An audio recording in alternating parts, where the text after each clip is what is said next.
জলপাইগুড়ি একটা ছবি দেখাই আপনাদের, দেখুন। রাজু মণ্ডল পঞ্চায়েত সদস্য হওয়ার আগের বাড়ি একতলা, আর পঞ্চায়েত সদস্য হয়ে যাবার পর 4 তলা বাড়ি, একেবারে পেল্লায় বাড়ি। এই অভিযোগের আঙুল তৃণমূলের পঞ্চায়েত সদস্য, যেমনটা বললাম, রাজু মণ্ডলের দিকে।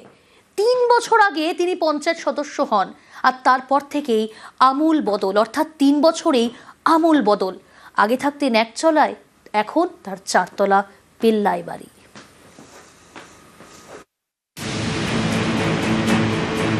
টিনের চাল, ইটের দেওয়াল, ছোট্ট একটা বাড়ি। এই বাড়ির মালিক রাজু মণ্ডল। পঞ্চায়েত সদস্য হওয়ার পর এখন তার বিশাল বাড়ি।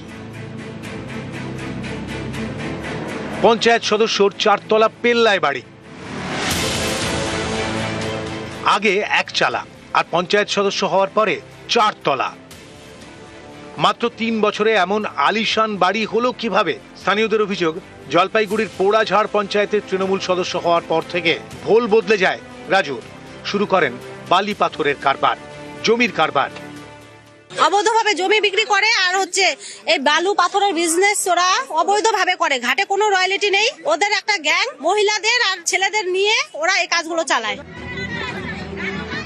শনিবার রাতে এই রাজুর বিরুদ্ধে হামলা চালানোর অভিযোগ। পোড়াঝাড় এলাকায় ঢুকে বালি বোঝাই গাড়ি, সেই গাড়ি আটকান স্থানীয়রা। তাদের সঙ্গে ছিলেন স্থানীয় তৃণমূল নেতাও। এই সময় রাজুর দলবল হামলা চালায় বলে অভিযোগ। একসময় এই রাজু দিনমজুরি করে সংসার চালাতেন। 2012 সালে তৃণমূলের সঙ্গে ঘনিষ্ঠতা, এরপর পদও পান রাজু।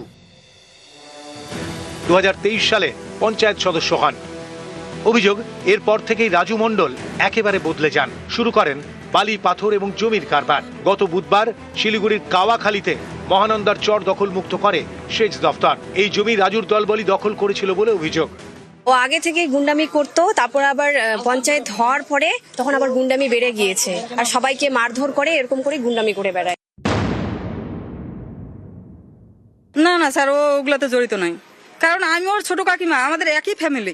আমি কি সেটা জানতাম না? ও যদি জমির দালালি করে থাকতো। এটা ওরা ভুল অভিযোগ করতেছে, কারণ সামনে আমি যতটুকু বুঝতেছি সামনে ইলেকশন আছে, মানে যে কোনো ভাবে পঞ্চায়েতকে ফাঁসানোর চেষ্টা করতেছে। শিলিগুড়ি থেকে ক্যামেরায় অলোক কুমার দের সঙ্গে পার্থ প্রতিম সরকার, নিউজ 18 বাংলা।